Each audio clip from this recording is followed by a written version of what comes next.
Watching this show was a life-changing experience. Hey, it's Ali. Welcome back to my channel, and today we are talking about Over the Garden Wall. Finally, to round out October, I am talking about what is one of my favorite cartoons of all time. I think it's like top two. Like, it's Adventure Time and then Over the Garden Wall. And I've never gotten a chance to talk about it at length anywhere, not even on Tumblr. So like, I have this chance to talk about it. I don't care. The show is like 4, 5, 6 years old at this point. Oh my God. It's like 8 years old. It's almost 10 years old at this point. Oh my God. But I still want to talk about it. I feel like there's still so much to talk about it. I want to talk about how much this show means to me. Over the Garden Wall fundamentally changed me as a kid. And no, I'm not going to elaborate. Okay, well, like maybe I am. Just a little. Over the Garden Wall was a 10-episode miniseries made by Patrick McHale, Katie Krentz, and produced by Cartoon Network from November 3rd to the 7th in 2014. I can't remember what particularly got me into the show because I didn't see the original pilot until like years and years later, but I know that I was there. Every day that week, I was sitting there. It's like a core memory in my head now when I was a child of like sitting down either before or after school and like watching the newest episode of Over the Garden Wall. The show at the time was like extremely different from like everything else that was out at the time. Like you had shows like Adventure Time, Amazing World of Gumball, Steven Universe. Like those were all of the really big dog shows that were out at the time. And what do all those shows have in common? I love those shows to death. Like I said, Adventure Time is my favorite cartoon, but they were very loud, very bright, very flashy. And at the time, especially with Adventure Time and Amazing World of Gumball, there was no like overarching plot. So to have a like mini series show, Cartoon Network has done this in the past before then, but like really with this show, the fact that they were an episodic show with an overarching plot that wasn't just like random and out there at the time, like that was extremely different. And it was extremely like, especially the color palette and the art style and everything was so different from what cartoons were looking like at the time that it really drew my attention. And that's probably what got me into it in the first place. Fall, of course, is one of my favorite seasons, and this really, Halloween also being my favorite holiday, really solidified this. This really solidified all of that for me. This show was figuratively and literally a breath of fresh air. So today I'm going to try, keyword try, to unpack why this show means so much to me, from the aesthetic to the story to the fandom to all of it. And if you would like to join me, well, you're here anyway, you might as well stay. If at any time you like this video, please give it a like and subscribe because I make videos like this all the time. And comment down below if you like this show. I know it's a lot, like it's a staple in a lot of people's like minds, but for some people, I feel like you mention this and they're like, what the hell is that? So let me know if you like the show, what you like about the show, who your favorite character is. Let me know down in the comments below, and let's jump into it. So the show, I think, most of all is known for its whimsy and charm, and immediately in the first episode, that's exactly what we see. A frog sitting at a piano, playing and narrating the story we're about to see. None of the scenes shown make sense to the viewer just yet, so it's almost like just this bombardment of just vibes. Like you're just like, it's hard to explain, but through that montage that we get at the beginning while the frog is narrating and singing his song, we just see, obviously looking back on it, because it's all like foreshadowing and metaphors and all that lovely stuff. But when you first watch the show, you're just like, why are we seeing random clips of random things? Like, unless you go back and actively think about it throughout the show, it's not something you really think about. So the reason why I think that this first scene is so important, aside from all the foreshadowing, to the first viewer, it's more of just like a setting up a vibe, right? You have the kids playing on the boat with the boat in the water, like that obviously is a foreshadowing to later, but also at the same time, it kind of just sets the vibe of like, oh, about innocence, it's a playfulness. You have like a bunch of different animals and characters and stuff like that. It's really kind of just this broad statement of what the show is, both aesthetically and narratively. The show was heavily inspired by old-timey like New England aesthetics, so like sailor aesthetics, the blues. You can see this a lot in the like color palette. There's like blues and like pops of red, but not like bright neon red, which is why, again, I bring up color because it was so important in shows at the time. Steven Universe was known for its like pastel color palette, but still very bright and poppy. Adventure Time had its color palette that was also very bright and poppy and like neon and all of that. Like that is what these shows were known for. So this show specifically having a more muted color palette, sticking with like obviously neutral colors, browns and grays, with the nautical colors of like blues and lighter grays, not white, but like more like off-whites, and reds, like pops of color of red, like really made this show stand out. And I love, like, when you think of a nautical theme, a New England theme, for me, I've always thought of like the summer. I've always thought of like, oh, boats, the ocean, and usually when you think of the ocean, you think of the summer. So to take that and kind of divert that and put it into fall, like it's genius, bro. It's genius. The episodes follow two brothers, Wirt and Greg, as they travel through a forest appropriately named the Unknown, as they try to find their way back home. Neither of them know how they got there, and right off the bat, we are hit with the characters' personalities and their shortcomings. I think this is another thing that really plays into the strengths of the show, is like the audience is very much so like in the dark as much as these kids are in the dark, at least at first. It's not until the very last episode that we really see like, oh, we were in the dark more than we let on. Like we, the audience, were more in the dark.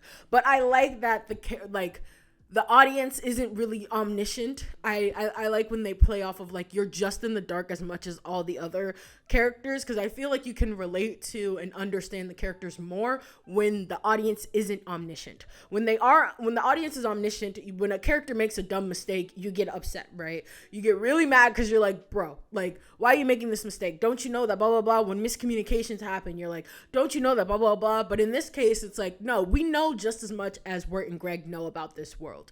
And so we are forced to, same with Wirt and Greg, to believe pretty much everything that is being thrown at them. They think it's weird that there's a talking bird, that they think that the man in the woods chopping the fucking trees is a little bit creepy and probably the antagonist.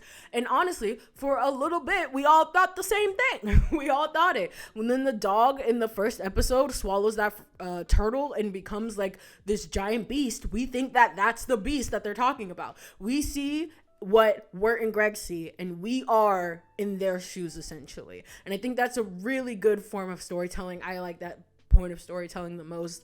I don't like to know everything, keep the mystery. Keep the mystery. And while this is true that the characters don't know what the hell is going on, we can still get a pretty decent like understanding of their personalities and the character development that they're going to go throughout the show. With Wirt, we obviously see that he is very arrogant, very hot-headed, and doesn't seem to be taking care of his brother the way that he should. As for the reasons why, in the beginning, you kind of just think the reasons are like, oh, he's just an arrogant kid. He finds his brother annoying and he doesn't want to take care of him. And it's not until later in the show when like people are confessing things and he says that like, oh, Wirt was, a product of my mom marrying my stepdad and having a child. So all of that like resentment there, like there's obviously character development and resentment there. And it's like, okay, bro, like everything kind of comes into view and it's played off so well. Like it's almost one of those things you could miss if you weren't really paying attention to the show, because he sings it in a song in the little tavern just to like get everybody off his back. And so it's not really something, unless you're actively paying attention to it, you're like, wait a minute, pause. You just revealed like a lot about your character and we're kind of just brushing it off and moving on to the next thing. Let's roll it back. Let's talk about that. Let's dig a little deeper, That's something that is like, everything just kind of clicks into place with that one piece of information. It's crazy. Something that I see a lot that I do agree with Wirt's character is that he often gets in his own way, which is true. No one is stopping him but him. Everything from in the woods, when they're in the woods traveling, when he has to play the fucking, not the clarinet, it's something else, and I don't remember the name of it, but he has to play it, and he's just very self-conscious about it. He's like, no, I don't want to play, no. Everyone's like, dude, just play. And even at the end with Sarah, when he's like trying to confess, he stops himself from actually, going after her, because he believes that Jason Thunderberger is gonna like get in there first. And yeah, sure, maybe he liked her, but it's like at the same time, bro, she likes you. And he is too in his own way to even see that. And that is like the character development that he overcomes at the end. As for Greg, oh sweet little Greg, he is obviously a depiction of child innocence. And one would immediately think like, okay, his character development is gonna be he needs to kind of grow up. And yeah, he can still remain that childhood innocence, but he needs to think of other people and put other people first. I think this is a very, very obvious tell during the like Endicott episode where he gets the 2 pennies at the end and he immediately goes and throws them into the pond. And when they ask him why he did it, he says, oh, Endicott was right. I don't have any sense. And in my mind, of course, you just think first watch, you're just like, haha, it's a funny pun. Greg's just being Greg. But in all honesty, if you dig a little deeper, you can see that he doesn't feel like he deserves that. He doesn't feel like he deserves the 2 cents that he was given because he just acted on his own selfish whims the entire time. He just wanted to see a ghost. He wasn't actually trying to help Endicott at all. He just really wanted to see a ghost. And he was pushing him further down this like road of madness almost just so he could see a ghost. And he kind of realizes that at the end, like, that's not what this man needed. He needed like real help, and I just wanted to see a ghost. And so at least to me, that was actually a really big moment in his character arc, even though it comes off as like, oh, Wirt did something stupid and impulsive because he's a little kid. I feel like that was actually, well, yeah, he shouldn't have done that. I feel like for him, that was a mature moment because he realized that he did not earn that money. Not in the way that like everybody else thinks that he did. And thus the stage is set. A weird world and weird characters and a blunt sense of humor. The start of this show throws you into the unknown in the best way possible. Each episode follows usually a new set of quirky characters that the brothers come across as they try to find directions to home. So this is kind of where I'm going to loosely talk about some other people's theories as we dig deeper into the lore. A lot of people, and me included, definitely agree that this is basically one big allegory for the limbo,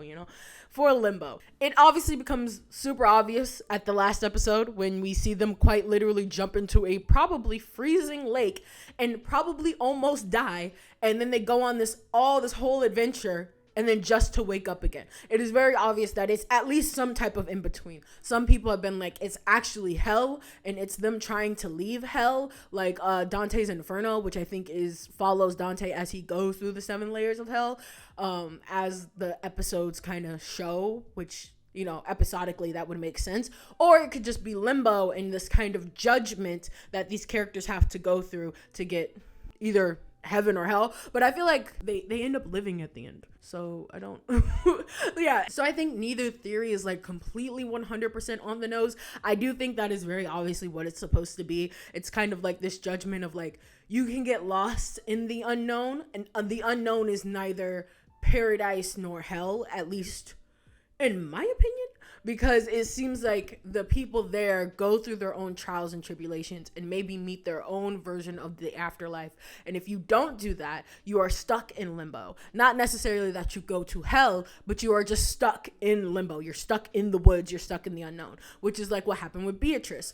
Like, Beatrice was stuck in this world because she turned her whole family into fucking birds and couldn't own up to the fact and all that type of stuff. I never talked about Beatrice. Oh my God. Beatrice is the bird companion that goes with them. I'm just like running off the assumption that you watch this show, but that's a very bad assumption to make. So Beatrice is the bird companion that's with them throughout most of the show. She turned her whole family into bluebirds. Herself is a bluebird, and she's trying to get herself back to being human and her family back to being human. And she does so through some kind of nefarious way. She has her own little character arc. Cool. We're good on beaches. Cool. So anyway, as I was saying about the whole 7th circle of hell, I like to think that is limbo. I think the beast is an allegory for, like, I don't want to say the devil straight up, but it is kind of giving the devil, isn't it? But I think it is just that monster that is just trying to keep you there. I'm a really big fan of monsters and enemies in shows that are completely made up of everyone's fears. The beast is obviously made up of people who get lost in the woods and who get turned into trees, and he uses that to feed himself. I feel like that is obviously an allegory for people who choose to give up, people who choose to give into their fears and don't learn anything in their lesson here or whatever. I think that's all what that all means. And I love when monsters are like that. So yeah, I do subscribe to the whole like thing of like them being in limbo. I think it's limbo because limbo is one of those things that you can technically come out of at the end, at least in like a mythological biblical sense. It's like you can, if you learn the right lessons, you won't die. Like there's like three options. It's either you learn the right lessons and it's not your time, so you go and you come back or whatever, and then you either don't learn your lessons and you go to hell, or you do learn your lessons and you pass on to the next life and you finally let go. I think that's what a lot of the other side characters who do get to pass on in the end do. Like the tavern, one of the biggest things about them and their issue is that they're too hung up on labels and they're too stuck in a box to ever see outside of it. And because of it, they will always be stuck in that tavern. They will never go anywhere else. They will never pass on to the next life. With the woodsman and Beatrice as well, they both learn their lessons. They are both able to move on to what is, I assume, to be the afterlife and paradise for them, because I think that the woodsman's daughter is dead. I think that Beatrice's family is dead. I think that all of them have their own like crosses to bear, their own lanterns to burn, so to speak. And when the woodsman finally gives up this chase to try and bring his daughter back, he is able to pass on to the next life. Beatrice able to overcome her fears of her family hating her and all of this guilt she feels of, I don't know, maybe accidentally killing her family. That's a very dark thing to think about, about how they all died. Anyway, she is able to do that, and because of that, she is able to move on to the next life. This obviously is supported in numerous ways throughout the show, but I think the biggest one is the second episode, which is my favorite episode, when they quite literally stumble upon a town. Now, this town, it could be two things. It could be a cult. And it was giving Midsummer vibes, obviously. It was. So it could be a cult of people who all like killed themselves and now are in this limbo state. But it's like, it's played off as if they're all celebrating life, which is like interesting. I feel like that's a good lesson to learn, which is celebrating life and death, not as like a bad thing, but as the cycle of something that happens where there is life, there is death, etc., etc. I think that's cute, but then you think about it of the way of like, what if they're a cult that all killed themselves together? Either way, though, it's my favorite episode because I think it really sets this stage quite nicely about the level of spookiness this show's gonna have, to like the level of like metaphors, like them literally saying you'll join us soon anyway, blew my mind as a kid. I was like, oh my god, they're all dead and this is like that was a very obviously, I think by the second episode everyone knew, okay, this might be some type of version of the afterlife, because what also, of course, the design. I love pumpkins. I love pumpkin designs. Come on now. I think the show also uses color perfectly in this. As the show goes onward, we kind of do see less and less color, especially in the last episode. I think this is a very good fall turning to winter show, as the show did come out in November, and November is like that fall turning into winter, even though the winter doesn't technically start till the 21st of December, which is crazy to me. It's crazy to think about. It's crazy to think about that winter starts in like fucking December 21st. So like most of December is the fall. Like it's crazy to think about. Anyway, back to the show. Yeah, you can definitely see that this is the fall turning into the winter with the snow and the snow getting heavier and heavier. When you start off the show, you see full lush trees turning in for the fall colors and stuff like that. And then as the show gets on and ramps up and gets to its climax, we are like almost completely in winter at this point. Like it's a complete snowstorm. And as a kid, obviously, you didn't notice that stuff, but like looking back on it, it is such a symbolic like way. Like you have to get through the thick of it to get out of it. You know what I mean? Also, the fact that the show has musical numbers, like, I don't know if it's just me being the musical kid and like the theater kid in me talking about like when I was in theater and we had shows in the fall and we would start our spring play in the fall and winter. Maybe that's why, but I just like every time I think of the theater, I think of the fall. Speaking of which, we gotta talk about how the soundtrack services all of this. The soundtrack, ooh, I have never been into this type of music. This kind of old show tuney type music. But bro, this soundtrack has been on repeat for years. I wish I had a vinyl record back then, because I know they have vinyl records. They were selling cassette tapes at some point, Wirtz cassette tapes specifically, and oh man, I wish I could have gotten some merch, but I was like 14 at the time. I was broke. But I love the soundtrack to this. I think that goes without saying. It's one of the best parts. I think, did this soundtrack win an Emmy? This show has won Emmys. This show has won many awards. And I know the soundtrack had to have won one too. I'll put it up on the screen if it did or it didn't. But like, it should have. It services so much. The lyrics too. Oh, the lyrics. I be singing the A to Z song. Oh, I be singing that shit all the time.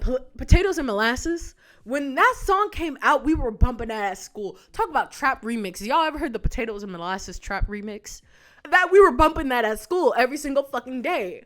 I can't play the song because apparently it'll get copyright struck if I do. But, you know, just imagine in your head. Go look it up. Go look up Potatoes and Molasses Trap Remix.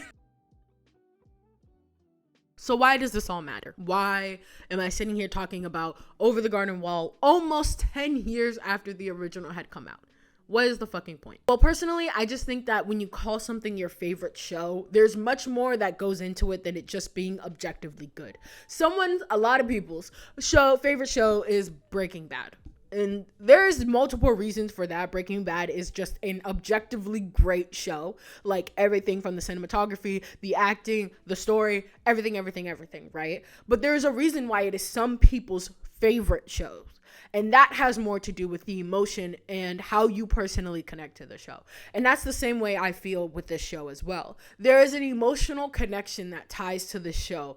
For me, that is what makes it my favorite show, one of my favorite shows. Not just because it is objectively good, it is objectively great. And if you haven't seen it, I urge you, please to go watch it. I promise you, I did not spoil anything crazy.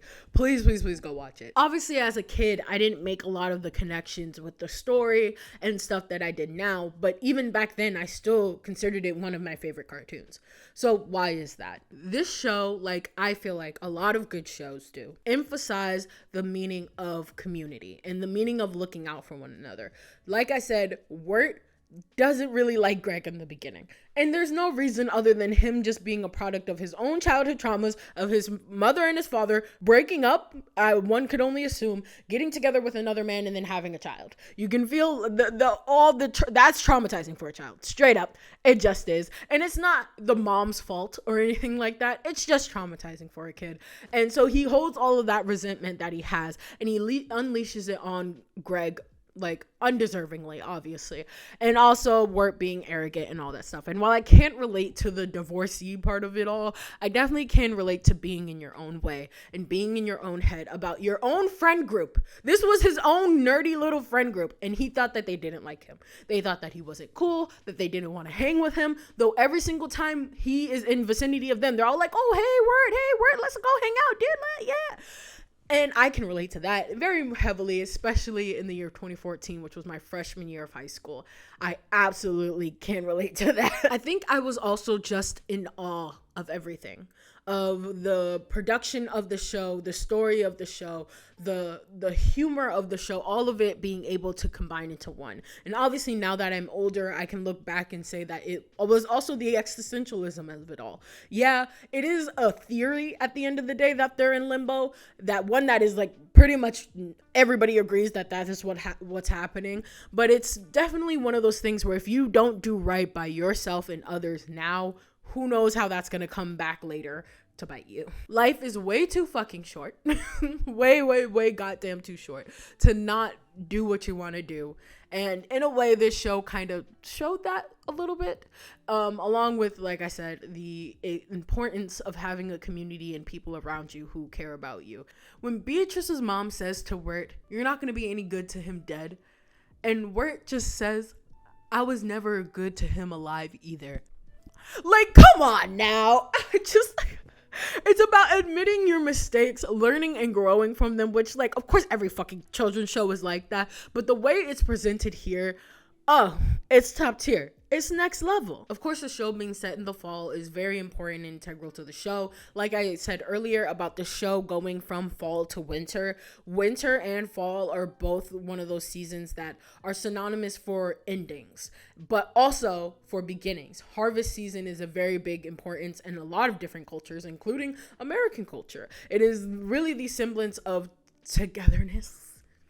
I'm not gonna get too much into that one, but it's really the semblance of togetherness and family, and also just the end of endings and the beginnings of new beginnings. And during a time when every show tried to be the loudest as possible, I think this show did a really good job at, I don't want to call it the cool girl, but it kind of was the cool girl show.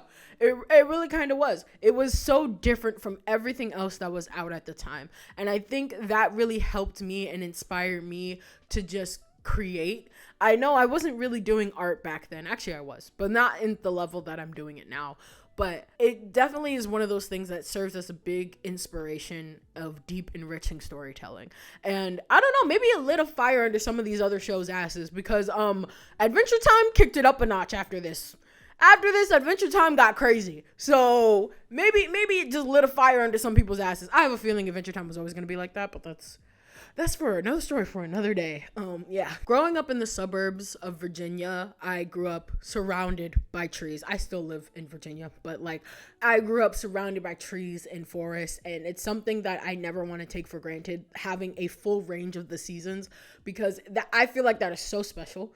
I know that's so weird, but just being able to see every single season in full bloom is something I don't ever want to take for granted. And the show just really, like, it hits home in that area. It really does, especially with the aesthetic. Greg representing that childlike wonder and innocence of playing in the woods, and Wirt representing the need to hang on to hope, imagination, and not having a big giant clarinet stuck up your ass. The visual storytelling, comedy, and overarching lore is something that I still want to bring with me into everything that I create. So this is why I believe that Over the Garden Wall is quite literally one of the best cartoons of all time. It's the best fall special of all time, best Halloween fall special of literally all time. If you haven't seen my other episode, I rank all of the other ones, so you should go watch that. But this one's definitely number one.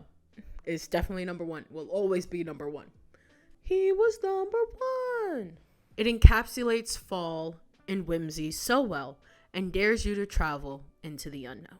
Oh, thank you so much for watching. God, this was such a big undertaking. This was such a big undertaking for me. When a show means this much to me and I want to do it so much justice, I get nervous because I'm like, when I'm watching a show for the first time, it's like, okay, these are just my thoughts of the first time me watching a show. But a show that has been out for literal fucking years. Who knows if anyone's even going to watch this? It's been out for literal years. But it means so much to me that I still want to talk about it today. So if you enjoyed this video and you watch all the way to the end, thank you so much. You are a real one. I have other videos you can watch. I ranked a bunch of other Halloween specials in the episode before this. I talk about The Owl House, which I think is another really good like fall type show. What else? I talked about Being Puppet Cat. I've talked about Don't Hug Me, I'm Scared. I've talked about a lot of things. So there will be a playlist and all of this stuff here after this. But thank you so much for watching. Thank you again for 1,000 subscribers. I know, I feel like I didn't say enough in the last one. So thank you so much. Thank you so much. And I hope to see you in the next episode. Peace. Oh my God, I lied. Also, I'm on Twitch. I've been streaming lately.